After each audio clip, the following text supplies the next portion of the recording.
de la 7e été to conduct the reaffirmation ceremony. Mesdames et messieurs, souhaitons la bienvenue pour le commandeur de l'Ordre Royal de Victoria et chef de protocole de la province de Manitoba.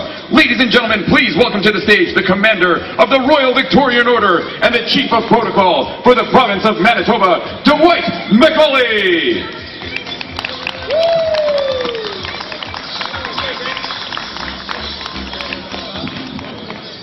Thank you, Yvonne. Hi, everyone. We're after quality, not quantity, so I'm glad to see all of you here today. I want to tell you what a pleasure it is, what an honor it is for me to be here. In addition to what was just mentioned about what I do, I'm also a presiding officer for citizenship ceremonies. In fact, I just finished one just before I came here.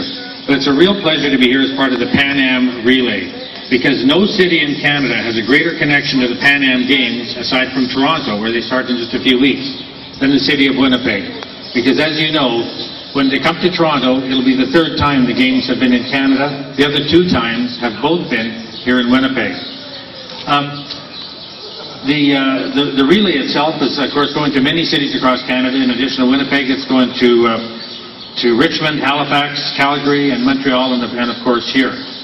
One thing I was just mentioning to the people at the citizenship ceremony before I came here was the part about Celebrate Canada, which is on right now.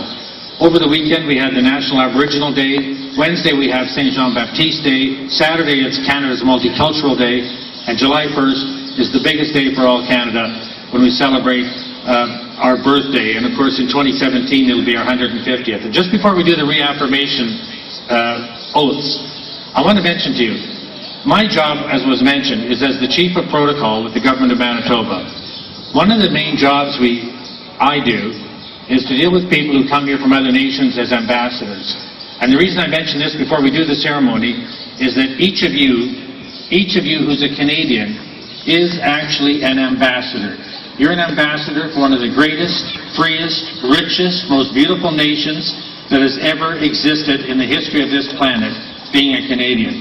And so it's kind of fitting that we're all going to take a moment and